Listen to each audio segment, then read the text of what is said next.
ngei cher chia ram hnim dam doi an han zon thuai lai chuan sang hle chuan a bin bula chuan a fui so renga sang hle hian heni panau pang bai vai zet hian sai tur poimo tak anei nge yang ti a hriat lat awang hian engti kong point en kol har thuai angai ani ti hi angai tu ro reng maya chuti line ani mi panau pang la chu an han mu chuak chau ti atang chuan a chaw zual ta em maya a mai room sa khat mai le duket tuk awang te chuan a mel pa ngai la alang thei der si lo ma se uluk zeta chik nat reng tu sang hle chuan a mei cher thlara a mel an di le lai chuan chu ni panau pang chu tunge ani a hre thei ta khat mai le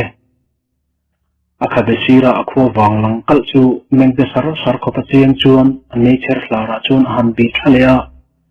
chu ta zet zong sang hle chuan hemi panau pang hi thi a thiang lo bur ti ngai tu ran chung chuan a thian te ram hnim dam doi ron la khom te chu a noi zui soka a liam la ya te chuan a hnoi nga thuaya ko aron var nu chuan mi panau pang po chu azik dan aron dang ta hret bok nen kan tlak danin azir tamang sirawa hi wang hian na pang hi thu kan han zo fi nu lama hi chuan kan kalzel dan tura ro fan kan lak mai anga don ani tia sang zen angai dan aron sei nu chuan midang te chuan sang le chuan en thak maya chuti la chuan mi panau pang chu aron zile chia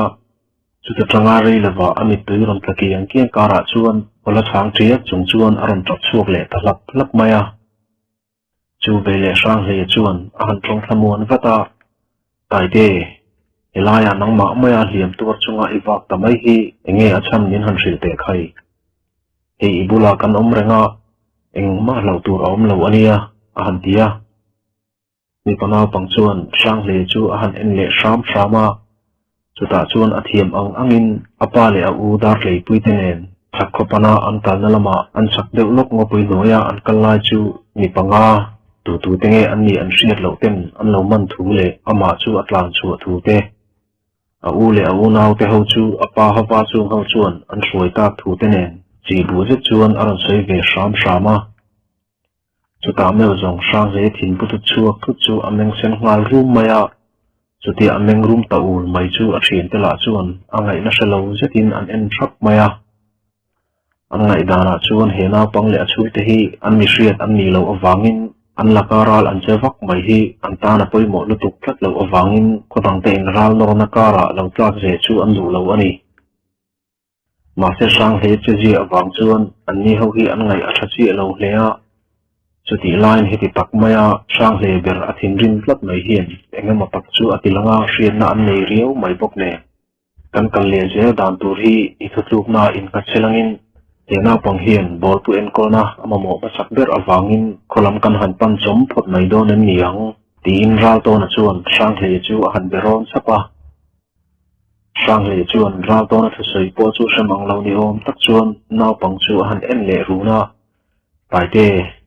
chungra lo chuan an tong dana khoi khuange an ni ti tal chu isu theim le a han ti le a mi panau pang chuan an tong dan chu engma a hriat lo thu le tong chu an tong le thu te an vai chuan thal le chem tum lian tak an ken ba ka a u le apa te an sei sak dan te chu a lo le thu te aran soi le ta chuta chia chuan sang le chuan ngai ro dan pakhat anei te chia hengra ho hi poi ho an ni rin na lian tak anei ta tlat maya a chan chu dark lei pui nau hian an tong senge ma se an thu sei omji aman tak lo mai hian chu ati chiang tlat ani sang le chuan dark lei pui nau chalte chu a han en le runa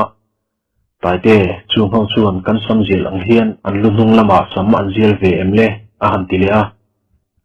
chalte chuan men po meng thapei manglo chuan sang le chu aron en le shama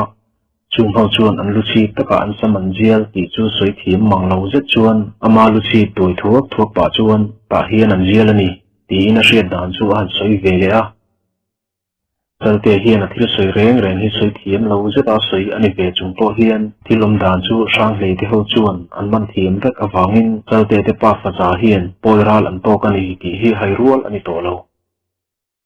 sang le chuan a thien te chu a han mel kol thuaka hemi panau pang hi kami hriat ani tlak maya he mai baka a u le apa te po hi ka hri ani Hei vang hian a soi om zia kan man khiau to wangin poiralin lu sei ho te min lambun te fo hi kapai dam thei niaw lo mai e ati thum ta chur mai a heti la hian mi dang te ko hian lu sei in kar boy le mo tia an lo ngai ruat awangin in rol lo an du riau na ril ru kha an pai ani ki to a poi ho hian lu sei ho te hi lambun mai an china wang le lo su mai te rok vaka an ram china tlan bo dai mai te hian china wangin poi ho huat riau na hi lu sei tlangwal ho te hian an nei ru khiu renga he wang hian mi dang te po hian he an boy na hian lo thei lovin an in tat lut ve ngei dom ti hi an siang via vani hi an hun malama trio ra chaklam atanga in tran ani to wangin lu sei ho te le poi ho hi anin ngur kum khuwa hi ani maya lu sei ho vin trio lui pui chaka khu an nei ve thlu alain poi nam sang te hian trio chaka an khuwa te hi an nek sora chuta tanga anin do zeu na chuan sian nei thamang lo zo lu sei ho te hi an tol zo plat maya chuan bo ro kal zela chuan lu sei tam zo kin trio lui pui an kan nuwa tuna an ram lo ni ve ta trio thlang lama hian lu sei lal dang te po an pen thata zeu zewa ma se chuti an han pen thak nual nu po chuan poi nam te zinga lo then khat te chuan lu sei lal te chu chhia khuwa te la juk siam zui zelin chuta tanga rei vak lova lu sei la then khat te chuan poi nam thlan ron te chu an khuwa cha lutin an ro ta vak maya chuta china chuan poi ho po an tom ta deuh to ka chuti line lu sei pasal tha hoi sen tak ten thapui nen an nor zui ve le bok ne an chuti china chuan poi nam sang te chu lu sei ho laka chuan an chengam ta vak dik lova ma se hun engemaw chen akal le hlek nuwa lu sei ho te lam kal le zin vei vak chu hetiang hian poi pasal tha vak chuak te hian sala te an man le ta zo zawa chu hun chuan dun hi a thlen ta ani sang he chuan a thim te chu ro a han rel puya chuta an thulak tlan dana chuan poi ho hian thingzal lal hlui sel ruma le afa te hi an rama kai pui tunin sal atan khung be an du nia lan fat awangin sang le hian an omna khuwa tak hri tung hian lal sel ruma le afa te nu hi a chui nga lang ti le midang zong te chuan an kholama mi pana pangchal te chu an ho pui riang ti chu ania heta hian sang le hi a thim te hian nangma mai zongin che chu thula ichin abo min ma lu tuk da nge tin an zinga pakhat talin zui ngei an tun ve hea ma se sang le chuan angai da nget tak chu aron sei mia ma nia kal hi tlak rual aul zoma e nangnin chate hi kan bol pu te kota lo zuklan vatta ulangin a that le ve le kanu kota in lo lan chong le donia a chanchin hi kapu hena lo thlen thuai bukula tia ama akal du thu asoi tlak nuwa apulal ngur khaman hena chalte chungchang chu thlen ma saber ngei turin a cha ta an chuti ta ka chuan rau to na chuan isian nei sa mai hi chu aring duap deuh chang aum takin silai la ichul ne tho boka tin asilai chu kengtlang turin a hri ta hrama sang le point tun tum atan hi chuan asilai chu man angai na hun atam don ria wa a hri da wangin a ken tur thu a sei ve bok ani chalte pochunga a thiam te an liam nu chuan sang le chuan an saklang chalte an poi ral ho lo lan na lai le ama an bo tak na hun ni oma hrir ve lai bi fi tur chuan a kai chho tamala chulai tlang ngopui cha zet main a khu dur khu mai a han lu atanga reile ba chuan chalte na soyang nge chuan chulai vela chuan mihring kalna khan tha tak le bel tak alo tam hlea he khan hi ri a zo ze chuan dar le pui te pa fain an bo wang te khuwa nia an sei lungmual po kha he khan hian a po chho thluin a ring hlea ma se tun thuma hi chuan lu chui tur anei tlat awang le poi ho atin zon tlat to awangin he khuwa hi a han po donem ti hi sang he hian a hre phato tlat lo tuna tana ati tur ma saber chu anin to chi na lai mun kha zon mu wata chulai atanga an kal je na lam chuya kal ani to mai ti hi sang he ril rulin ber chu ani sang le chuan alu chho le na tlang lien zet pang oi tlan khan chu azo deuh fe nu lai lam khothim lek po noya chuan ruam deuh lai a han thenga chuta amit a han len le deuh lek nu chuan dar le pui te pa faza le poi ho in po boina hun ni om nge ya hriat chu a han muta chu vele chulai hun tin mai chu kho en la nge ya mu fi tum chuan a han en kol zunga chuti fi ataka han bi ko ta ka chuan chote thi sen khange ni midang ho thi sen ti tur te chu hun sen khata chuan alo bonual boka achu ti ta ka chuan dar klei pui nau chalte chu awak thui le ani ti le aphak ang to ka abir tlon ve thak thei te chu mak ati jok le a e wang hian poi ho hi an man mo le aniang ti te chu angai tu kai chho ta zela heta hian poi ho hian chalte hi ta zelin zong zong ta ze sela chuan an nin an hu ma khan chalte hi an hu man hi alang ti te chu angai tu zom le ta a ma se mak de main chalte hian helai atanga awa na lama hian nu ma anei tam lo le a e mai ba ka hian chalte hian poi ho mu lo na lai om tu hi azong thiam ve le ti hi a mu chiang vi ani chulai atanga han chui chu chole ta ka chuan arin ange in poi ho chuan khan pa nga chu an pension tatlat maya heti ani chuan poi ho hian lungmol khuwa hi khochung lu lawa kalpelin tum hun ngi taka pamdik nein an kal tange ti hi sang le ngai dar ngi tak ania ma se heti la hian khuwa aram tim tran to mai awangin sang le chuan khotim noya hian ala chui zel dor nge a chol ri don ti chu angai tu na sat a hlea chuti line aril ru taka ero dar klei pui ngai tu na lian tak anei tlat to awang hian sang le tan chun ril rumuanga chol mai har savia wangle mấy chợ ăn là cái thua ya, chú mình nuo ăn hủ te chú chắc thấy ăn bữa ra suy tur chuan ăn cái lệ thua ya, mà sẽ giảm thêm nuo ya chuan sang lệ tan bộ mấy chợ nền cho vào nó suy chú chuan làm ai na har ta đều nghe đi, muốn tắm tất cả ăn suy lại ở bên sân bal sang ở tắm tạc em mà vàng chuan sang lệ nữa bộ chuan muốn ở sen tắm ta lệ ya, mà sẽ ở thìn lunga ăn ngày tuần nó lũ lũ rất chuan ăn suy lại cho thui tập ở bên sân mai khám biết lo mà suy lệ dễ la chu wang chuan khuwa aron en tram thlenga han kal ta ngat na tho ta ka chuan a then chin chu a chak pa buk maya warjena reivak lo a han chol det nuwa ram theile a mu ang a han mum le nual nu chuan sang hle chuan anu chui lai zom na lai te chu a han en kual le a chu ta tang chuan chun lan na lai a tang chuan khuwa chuanin thing le ra a han kai chho ta a mà sẽ chú tia khu han chuan ta cả chuan a dei sei ho lovin ama lo ka chuan kho pakhat alo pe war maya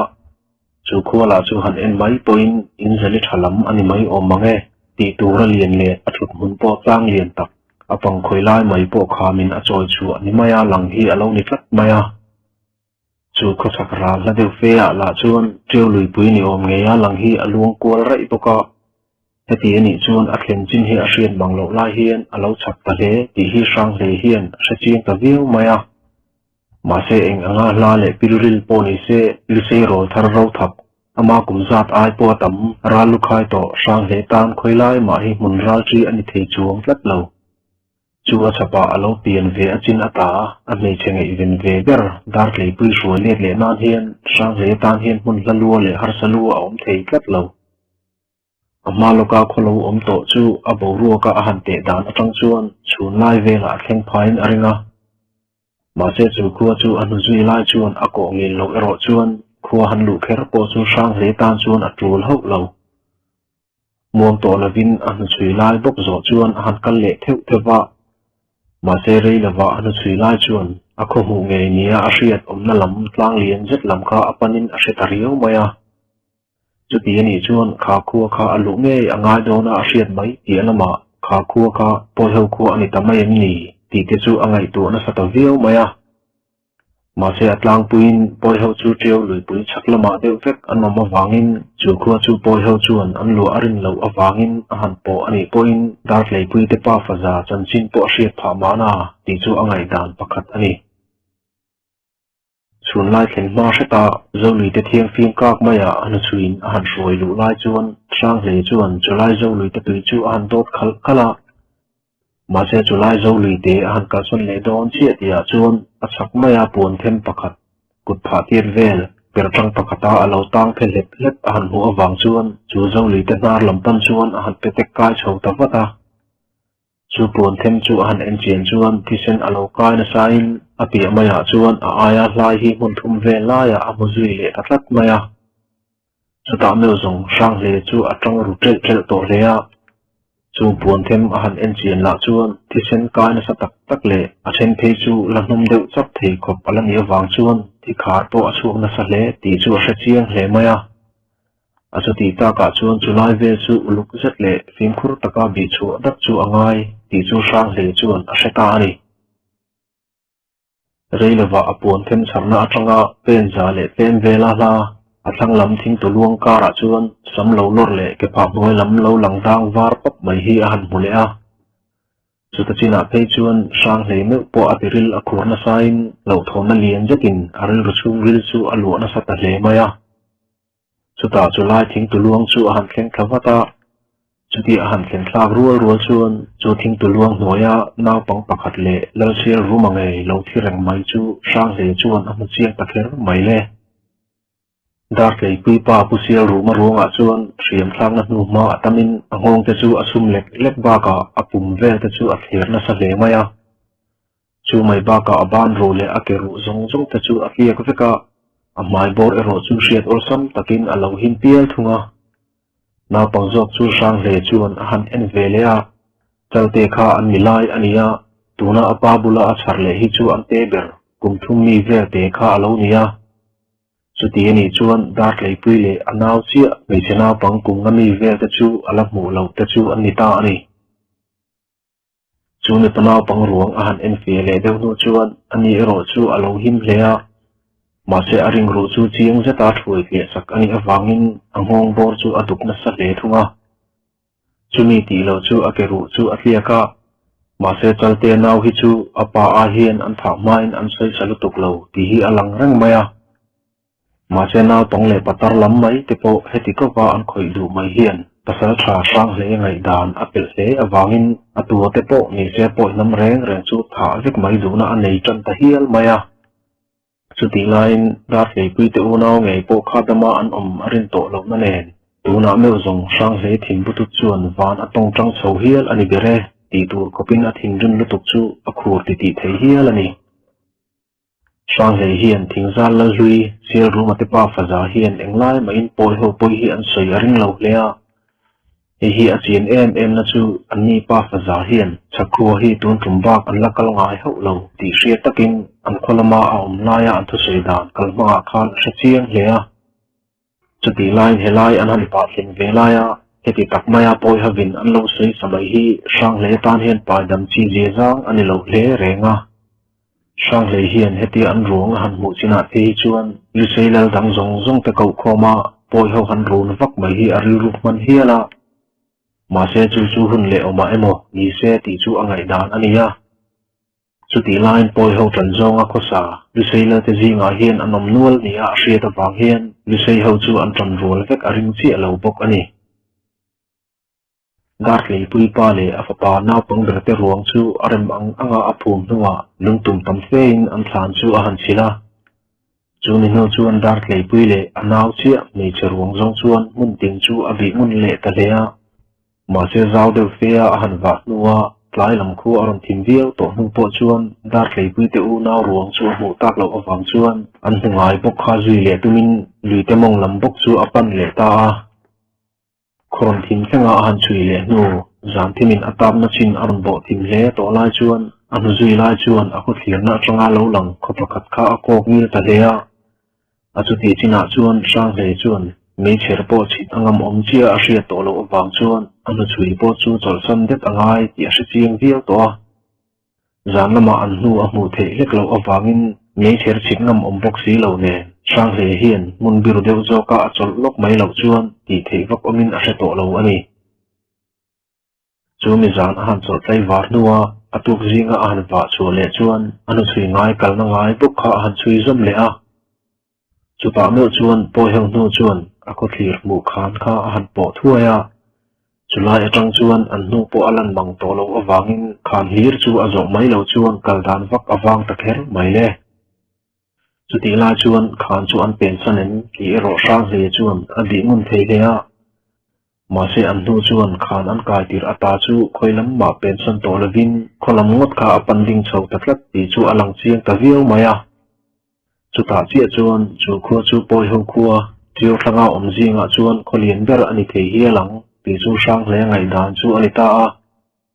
ma se kho kai the na om chun chu khan han zo tluan thak nuwa chu ko dai han tin lai chun wang lai po la ten chok ma hot chuan chu chủ có đai nào bằng sạc về âm mũ te chuan bôi trong ăn lâu măng lek lâu maya chu ti china chuan sang he chuan angai na ashelavin poi ho khan he khu nge hi an panin an lut nge ti la achian ne engpin nge poi ho chuan an ni man li sei tlei ron le mai chenau pang shua chunga chu li sei khu an lu ngam ti ngot mai chu sang le ngai tu na lu tu chu ani tatlat maya elai lu sei ho te khu hian an una te nge an man te shuaya an khu an lu lai hian elai lu sei le te hian an lo en liam mai nge ni an ni ho chu an lo that thia rangem ti te ngai tu chunga chu khodai atol lian san lai chuan sang le chuan ngai tu na sang anei na sa to hle ani sang le chuan ral re dan thatur a han dak nga thuaya eng poni se chu khu chu alu khu nge chu angai ti chu achiang ta ber phota ma se chu khu chuan an chi pui li sei tlei ron le naw pang te ngei po poi ho kut atangin an lo chan du lo ani si chuan ma tan ngei po chu khu chu a him don ho lo ti chu angai tu dan ania chu ti ani chuan ral re nor danin anor anga arang thei ang berin dar tlei pui te u naw chu khu atanga an kal pui le zel dan chu a hringei tu ani ti chu a chen dan tur ma saber ani ti chu a chiang ta viawa ma se chun lama khu chu lu chil ngam om ani do na ko pangin khu hi anga thim phot anga zan lama alu chil huna enga matal hriat thei nge chu a in ring khiau to a chu ti line he aral re la hian an chi pui lu sei te nge poin poi ho chu ai khat na lo pha pui nia alan tlat to wangin sang hle hian fiam khur anga hle ti chu a chiang to hle ani poi pasal tha te ho tu pa le laldar phung le a pasal tha torot ral buan te chuan laldar phung ina zu puilem khul chung chuan poi pasal tha thangke va te sal ron man li sei tlei rol ne tha zet le anau me chenau pang tui khir rol lek te chung chang chu an sei bul rang maya heti la hian chun lai tak ani awangin khomi te po lo lama an liam duak awangin khosung hi are viau maya ewang hian he hun re lai tak chu hian laldar chuna le apasal tharo thap zet le cherong ra thei zet ral buna te hian poi pasal tha thangke ve salman lu sei tlei ro te chung chang hi an sei khom ani laldar phung chuan poi pasal tha thangke va chu a han bel runa ipadar butleng nana lu sei tlei rol mai tlang thatak kaput anga iron hlen chu khi kaloma atlata hle e keni hian mani chipui te kan sal hruai ngothi arem treu lo awangin hetiang hian ikut manga lu sei tlei rol kan kol thei tamai hi ral rel chet lak pin thlak zet zong ani te asin le ti le danglang hung khopanui han ruala seti an lalpa nui hlim le lom zet chu apasal tharal bon chuan alo tui nei ve thuaya tuna chuan an lalpa dar phumatan chuan chu tlei rol ne thazet chuan chikeu ashin sak nge ya an be sei thu le an chen dan pin thlak zet te chu afu zia soina sa le a chuti lai chuan poi pasal tha thangke bala in zupui la thal kuang kung chung chuan a hlo pin na chu alom zia alo sei ve sur reng boka chuti pa chuan apa dar buro lel dar phunga thla tulal ten an lo chu sak a hon le ne thei tur chu alom le thu a sei pa sur boka emi te ho hun na salama hian han kai lok ta ila laldar phunga hian an thla tu ke lo in do fo to na lama poi pasal tha thangke va te thla ko laldar bu hi ral la ka la in kumpam tak an kol sak tlak maya hi khuare ya poi pasal tha thangke va hian ron sa chuakin an thla tu te atanga an dar butlan nan hian chile dar dang a phal thu ron thlenin lamkal aron tir fo maya ma sela dar phunga hi kholien tak bung kai khop tu ti taka alowin langengin poi ho dar bu hluset hi hunrei tak ata to an local to awangin chuti maya chu mai hi atum thlat lo a heti la hian lal dar phunga hi tarlam to ne chung hian tanawa tlung lo hlea chung puinu po voi tam aloin voi tam tak chikeu chua tlang chang tu hrin tumin tran alana sa hle thina ma se anun chung ril thalo zet le rong ru zet hi malin azon lo pha nge ni tarlam ani thleng rok po hian atlang chang tu chikeu chu ani thei hlek lo maya heti la hian poinam sadot huai zo nei pakhat arona chu poi sadot chuan lisei nam te rol mel thatak mi pain an lakai chil ho lo nge nei langin chu chuan ichi apai keu thiang tin alo ron ta a chuta che chuan laldar phunga chuan lisei tlang khoi ai mo chung puinu tur te rol mel tha zumin akhotlang wa te mai ba ka apasal thabul len ral buana te chu atir chuak fo thina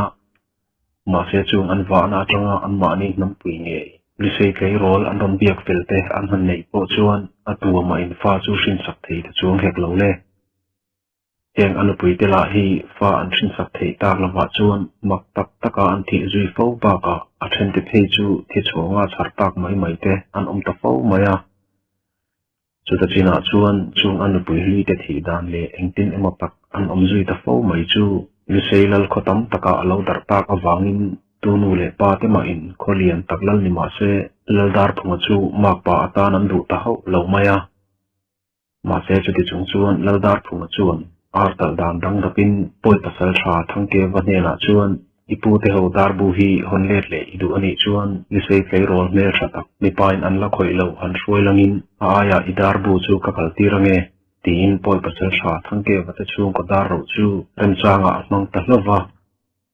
chuta chi chuan thangke wa chuan a koi mi pali te nen lu sei kho then kata khol pang zin anga zinin an du anga mel tha an mu mai lo awangin kho thlang lama an rom tol thatam ta a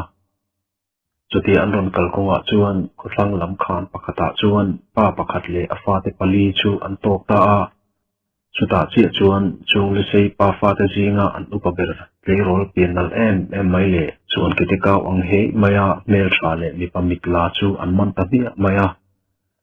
chu mai chu du tok lavin pa ber le an naw pang ber te chu an jam azoi riau mai ti in zoli te hun pakhata an tha nuwa chu ke rol le anaw mi china pang tui kir rol lek te chu an kalpui ta a chuti an shroi bo atanga azam ni na tura chuan an lo tiam to nge in poi pasal tha thangke wa chuan an lu sei ke rol man te una chu an chung ko ro dar bu khen nan chuan le dar phunga kuta a hlan ta ani laldar phunga hian mani nampui li sei ke rol te ru ngot mai hi angam chia a hriat lo awangin tiang hian poi pasal tha thangke wa kut mangin chet atho ani bera heta chi hian nakin zela he ke rol kol hi li sei lal dang pen an ron thra chuak ani point ani chuan poi holak ata kalo chan chuaka kalo en kol tamai ani e ti in thiam thu a sei thei ka chi anga hei taki a pasal sharal buana mena an thure ruk na kal zel kha alani cho zel dona wangin laldar phunga hian he athil ro man hi tha ati hle nge ani heti la hian a pasal sharal buana mena an thure ruk hi amol ki te ro tu ma al shil ho lava ma se mol ki te hian an lal thu hi voite khat ma an la nil ngai lo bok ne an lalin pui anei thar le ta thut tur po hi alom lo ma an tang le nge don ti hi alang sa reng maya an chuti ta ka chuan poi pasal tha thangke vale ladar phunga te ho thure kol dan po hi reilawa ain uphen don ti hi achiang takur mai ani anin tiam to na nga anin rem ta ka chuan chumi tuk mai a riau kana an kholam ho chu poi pasal tha te chuan an du to wangin ladar phunga le a pasal tha ral bu na te chu hemini hian engkim a sei pui ngal veka ma se he anin rem na hian eng boina nge a hrin zel anga heng an thure ruk te hi tunge ron thra chuak don ti hi an ni ho hian an hre ho lo irop na angin tu na mel zong I kholam I kai thei ta e I klei rol ron shruaila du tu cham hmal tlang in vo digle fu ke mam ani ti la kan bi fia ke le ti in ladar phunga chuan poi pasal tha thangke wa chu a thla ta a ma se he mini hi chu an khuwa chun la chol ha dam vele phutura angin hemini hian an pathum hian thupui la kai pa in zupui bel hi an kil tlang ani dar ke pui chuan anaw top 5 pai rang chu han ko vata chente bang to le nakina kapu te khuwa lungmo la kan kal do na lom tin a thi bang tokin a tong thlamun pe na sa leya ma se ama ngei po chuan an ma hun tur chu a hriat thei to lo awang chuan an tan an la hriat ngai reng lo khuwa hian engangin nge an ko sak zui don ti hi a hret ho lo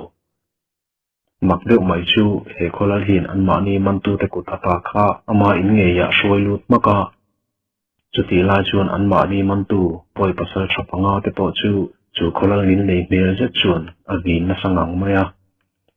chu ba chuan dar klei pui chuan he kholal hin poi ho lakata chu a chan chuak nge ya angai khat awangin a thla among viau maya ma se tuna an dana mun he kholal in lian je chung khumpui thin lama pon chuak lo tura an ti tlak nuwa he kholalin an nomna aron lu changa anel dan hi dar klei pui hian adu chia lo hlea จุดที่ลายจูคนละจวนปอยดูขากไม่นังนี่ลิเซนำตั้งไงอันรำมันแต่ใจเจ้าฮีกับไปดำโดนเฮาเหล่าอีปาเลอีนาวละอันทัดตั้งอุดไม่บกแมนอินตานมุนดังหันเดลฟากตัววัววางอินในแต่เหล่าบกเนียอลันรังวางอินที่เฮียนกับอินชูงเฮียนกับฟาเตอินงานไหมอันยังชูที่อินอัตรงขมวนโฟมายาที่วางเฮียนดาร์เลยปุยโปเฮียนเฮคนละเฮียนอันนี้อูนาวฮีปอยเฮากุดอัตรงะเราชันชัวบากะอฟนูอัตานเฮียลอันนี้อูนาวอสมตาฮีอารมณ์รวิเอลเท่าอันนี้แต่ที่ลายเฮียนเฮคนละเฮียนอันนี้อูนาวฮีอบุมนัสเลที่เฮดาร์เลยปุยเฮียนเสกเหล่าเล่ปอยปัสสาวะทั้งเกวเลอกอยเต็นลลินาอันดนสวยหลูลายเตคานลเลอปัสสาวะประคัดเลียนเลเสกจงจงเตละคานปอยเฮาเตจูอันโลวาวนัสมัยบกเมนข้างอันเลียนสันเตคาดาร์เลยปุยเตอังเกลโรลอารวนเล็กเตตานฮิจวนเฮคนละเฮียนอสันหิมเยนีที่ฮีปมเอาเล่เรงอังเล่มาเสเหมิเพนาอันนินดันละงาอันนี้อูนาวสัลอันนี้ฮีดาร์เลยปุยเฮียนชะตาเสเองตินตักง่ายังโมจุดที่ลายลันเล่อโมลเกี่ยวกับอันเบียบเอโมลลินอินเลงอันนี้เอโมเรงเฮียนจันขัดโซลารีบมาเสอันนี้อูนาวฮีคุมปุยริลละมาสวยลูอันนี้ฟ้ามายาจูไม่บ้ากะอันตีละอจอยเทียนอันนี้อูนาวินคูอันหอยชัวเคล็กตัวจูอันบุลล็อกทูลินฮงทั่วเพนามีปนิดิ้งรังชินเตละจวนอันเอ็นคารงตีละจูอาเชเทียนเดอร์ซีโลดาร์เลยปุยไงดานาจวนเฮโคลเฮียนอันเดนาอันดุปะโลอันนี้ปุยนอันวัววางเดคัวอปาฮาวาอันกัลตุนนังเงยลุงโมละคานหิมตะกินอันซุงเตเบลินอันกัลไม่เทียนอาริงามาเสเฮอาริรูเลเฮคนละดาร์ตุมาเตริรูอินเปอร์ซันนัสเจฮีอาเชียทุนาจงดาร์เลยปุยเฮียนเอ็งตินเงอันฮาร์สุดนะฮีอาสุดกวกตากังปีจงไงตัวทำอันิตาจานรอนหิมเมกตัวจูร่างเลยจวนเจอชวนันมันตุ้งตะกินยิงละมาอักขลุปอได้ลำจูอปันโซตะเชียววะมาเสจูขดายอัตรงกุชุงลำมาหันสีลายจวนแล้วตัวเหลนชูเวลาจวนอคโนจวนอันฟุตาเอมตีตูรินอันโลริลุยมายาอาจุติตากะจวนกุชุงปอจูบิรุจุงาลุปออาราสับดานตูจูช่างเหลจวนอาเชียนตะเวียวไม่เล่แล้วตัวไม่นี่เรากุชุงมีสิงตะจูอันซาหกซาทัดตีเรียตะกินอินตินาตะจวนไม่อดัดเลียสู้แรงะจานอะไรจันเวียวต่อปอจวนแล้วตัวละอินหัวคอมเตละจวนจีนตาเงอันติโลเงนี่จะปุยเบลเนนอันริบุงจันคัวฮีอันนี้ทำไมอะมาเสช่างเลยจวนอามาอัตุรุทัดตุวินอัตุรนัตโตเอมาบางจวนอัคโนตาอันซาโคกับปอจูอ่างไอปอยโมโจตมังเล็กลงไม่เล่อาศัยเตเล็กเตลาร์จงจวนกงการลำอัตรินตัวลำจูอปันเทสุจวะ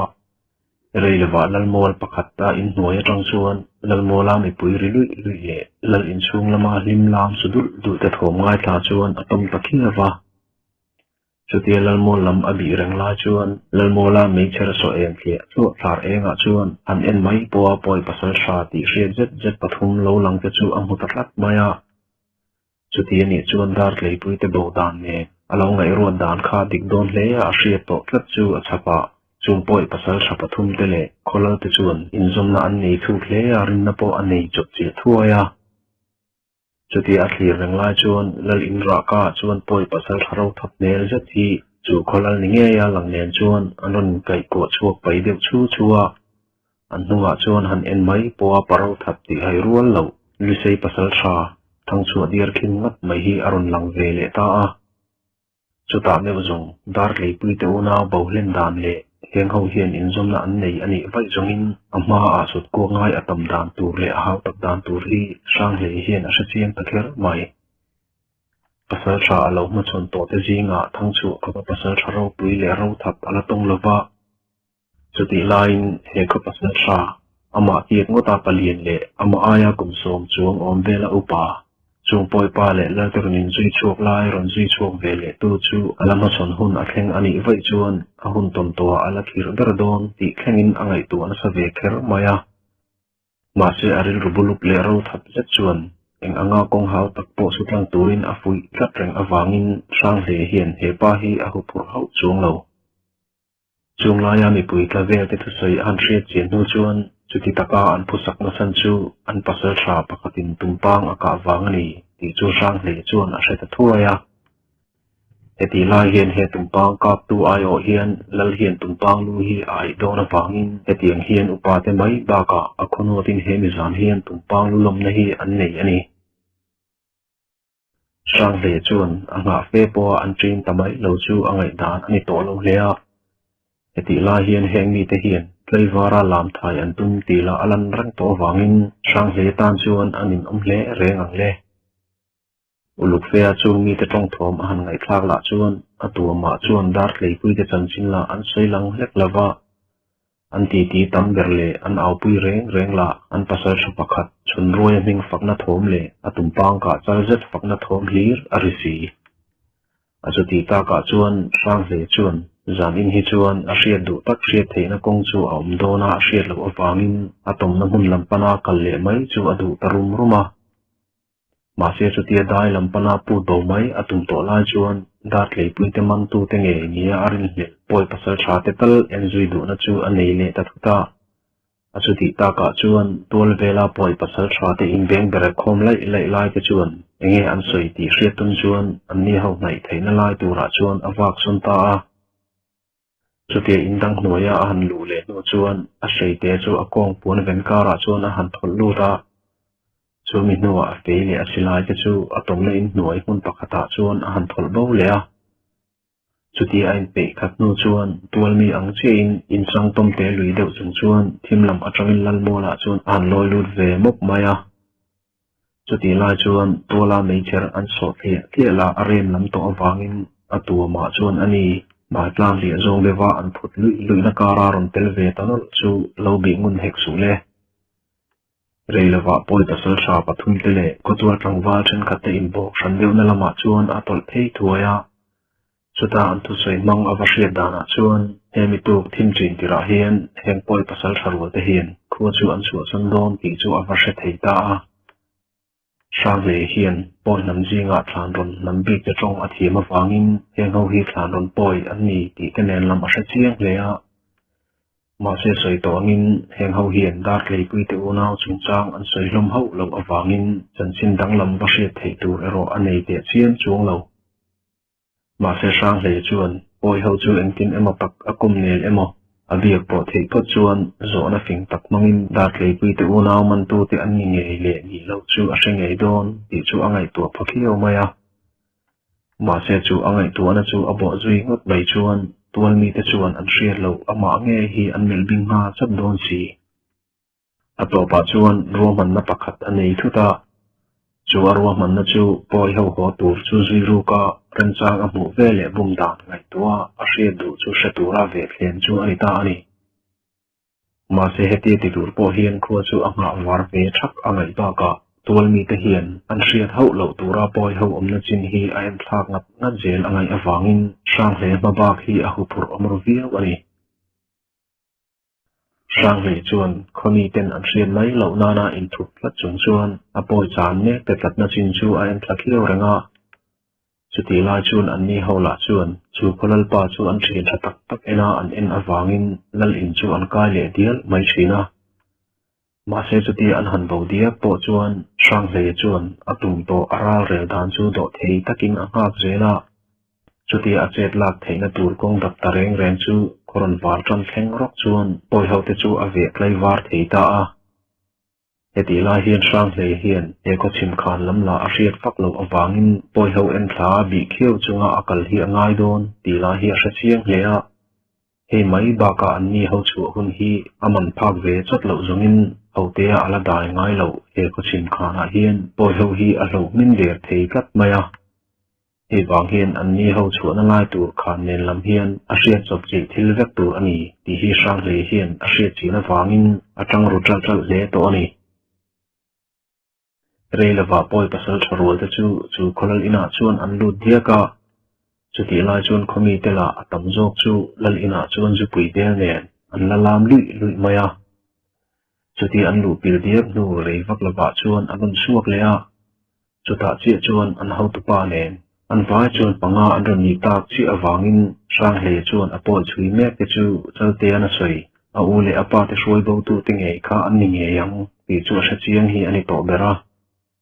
ma se heng ho le tual mi te reng in Tlai vara an zinga akosa chung poa dar lei pui te chung chang an soi ni alo mai kha mak ati ve viau maya ma se chu ero boina thambera arwan du ho lova eng to ni se poi ho chu akom nel emo adiak thei hun huna athil hria du hi a hre tho tho don ti hi arin dan nget plat ani to ber reilawa poi rol panga te le chu kholal patar lam to le apasal thathang chu adiar khema hoi vul te chu lalmol to pa anin thathen tange ya chu vele sang le poin kom kar belin an ni ho liam tur an khiau chung chuan chu kho chim lam chu apan ve ta hret hreta chu ti la chuan chu kholal le apasal tharon let le te mel chu rang le chuan khoron eng tam nek eng thlara chuan an en chiang thoya chu ta chi chuan chu kholal mela nun rong ru tlat na le azui tu apasal thamel chalngal thui fe mai le khabibial put mai viang ki ru lian zet han en mai poa pa be thatak ani ye ti aya bel siat na phena anun rong ruk na le apoi za lo na lang tlat chu soi anuam zo ke ti tur khopa pangai no be lo ve fe mai te mel chu achin chi thanghal viau maya heti rual hian he mi te pani in ko phian aril ru le ti sen zam kal lai te la chu amar thang ru ngal viau mai bok nen sang le hian he mi te pani hi a hongal tlat mai hian a in theriau maya ma se ama ati tur poimo zet auma wangin apoi zui ruk tur te liam tur chu komkar bel je chung chuan aum zui le ta thuaya reilawa chu ko khan chimlam chu akai chhota ani